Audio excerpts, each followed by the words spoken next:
Good morning students. कैसे हैं बेटा आप सब? उम्मीद है सभी अच्छे होंगे और अच्छे से अपनी स्टडी जो है वो कर रहे होंगे। तो आज बेटा जी हम जिसके बारे में पढ़ेंगे, नेक्स्ट टॉपिक जो है हमारा वो है शब्द शक्ति। तो इसमें हमें पहले इस शब्द का ही मतलब समझ में आना चाहिए कि इस शब्द का मतलब क्या है। शब्द शक्ति यानी कि शब्द की शक्ति। तो इसमें हम जो पढ़ेंगे कि कोई भी शब्द, पहले तो हमें ये पता होना चाहिए कि शब्द क्या होते हैं। सबको पता है कि वर्णों के मेल से शब्द बनते हैं और शब्दों के मेल से वाक्य बनते हैं। इसमें हमें जो ध्यान रखना चाहिए, शब्द यानी शब्द भी सार्थक होने चाहिए, क्योंकि सार्थक शब्दों से बना वाक्य ही सार्थक वाक्य कहलाता है। यानी कि सार्थक यानी जिनका अर्थ निकले, क्योंकि शब्द जो है वो हम पढ़ते हैं, सार्थक भी होते हैं और निरर्थक भी होते हैं। ठीक है, सार्थक यानी जिनका अर्थ निकले, निरर्थक यानी जिनका कोई अर्थ नहीं निकले। आमतौर पर हम ऐसे शब्दों का प्रयोग करते भी हैं, जैसे चाय वाय, पानी वानी, खाना वाना। तो मतलब इस तरह के जो शब्द हम बोलते हैं, इनमें हमें पता है कि शब्द तो दोनों है, चाय वाय, खाना वाना। ठीक है, लेकिन इनमें से जो अर्थ है, चाय शब्द का अर्थ है, वाय का कोई अर्थ नहीं है, लेकिन है वो भी शब्द। तो हमें इस तरह से ये ध्यान रखना चाहिए कि शब्द जो है वो सार्थक हो और उन्हीं सार्थक शब्दों से सार्थक वाक्य भी बनते हैं। ठीक है, तो आज हम जिसके बारे में पढ़ेंगे वो है हमारी शब्द शक्ति। तो ध्यान से देखिए, शब्द का अर्थ बोध कराने वाली शक्ति ही शब्द शक्ति कहलाती है। मतलब कि किसी शब्द का अर्थ क्या निकलता है या क्या उसका अर्थ है वो हमें पता चलता है, वो जो बताते हैं वो हमें क्या कहलाती है, शब्द शक्ति कहलाती है। मतलब शब्दों का अर्थ बताने की शक्ति। यह शब्द और शक्ति के समन्वय से बना है। मतलब कौन सा? ये शब्द शक्ति जो है वो दो शब्दों से बना है, शब्द और शक्ति, इन दोनों समन्वय मेल से बना है, अर्थात शब्द शक्ति का समास विग्रह। मतलब शब्द शक्ति का अगर हम समास विग्रह करेंगे तो इसका तात्पर्य क्या बनेगा? शब्द की शक्ति। मतलब उस शब्द की शक्ति क्या है ये बताने से इसका मतलब है।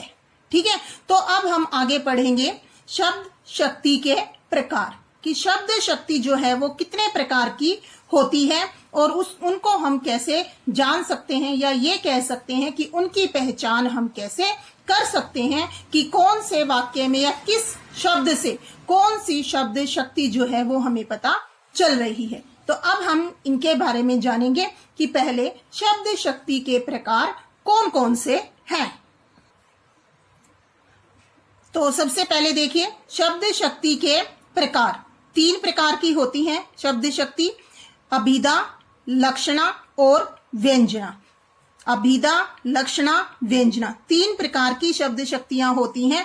इनसे ही हम पता लगा सकते हैं कि किस वाक्य में या किस शब्द में कौन सी शब्द शक्ति छुपी हुई है। तो एक एक करके हम इनके बारे में जानेंगे। तो सबसे पहले आज हम जिसके बारे में पढ़ेंगे वो है अभिधा शब्द शक्ति। लेकिन उससे भी इन 3 के बारे में जानने से पहले हम जान लेते हैं कि हिंदी व्याकरण में इनका प्रयोग कैसे किया जाता है, या इनका क्या अर्थ है, इनकी हम पहचान कैसे कर सकते हैं, या किस परिस्थिति में इनका कैसे क्या प्रयोग होता है। तो आइए पहले ये जान लेते हैं।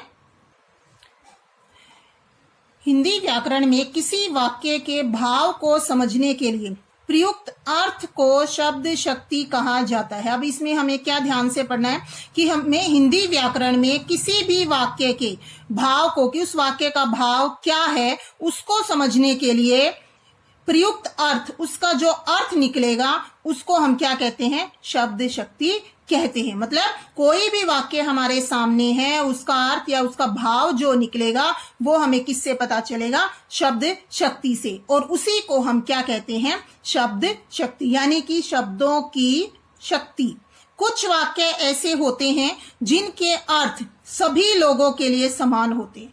मतलब कुछ वाक्य ऐसे होंगे जिनका अर्थ हम जैसे वाक्य पढ़ते हैं उसका अर्थ हम वैसे ही लेते हैं, लेकिन कुछ वाक्य ऐसे होते हैं जिनका अर्थ प्रत्येक व्यक्ति अपनी परिस्थितियों के अनुसार लेता है। लेकिन उसी में कुछ वाक्य ऐसे भी होते हैं जिनका अर्थ मतलब कि अगर मैं उसका अर्थ लूं, मेरे लिए उसका अर्थ कुछ होगा, किसी दूसरे व्यक्ति के लिए उसका अर्थ कुछ और होगा, किसी अन्य के लिए उसका अर्थ जो है वो कुछ होगा। क्यों? क्योंकि हम उसका अर्थ अपनी अपनी परिस्थिति, अपनी अपनी स्थिति के अनुसार उसका अर्थ लेंगे। तो इस आधार पर मतलब एक सामान्य अर्थ होता है जो सबके लिए एक जैसा होता है, लेकिन कुछ वाक्य ऐसे भी होते हैं जिनका अर्थ जो है वो परिस्थिति के अनुसार लिया जाता है।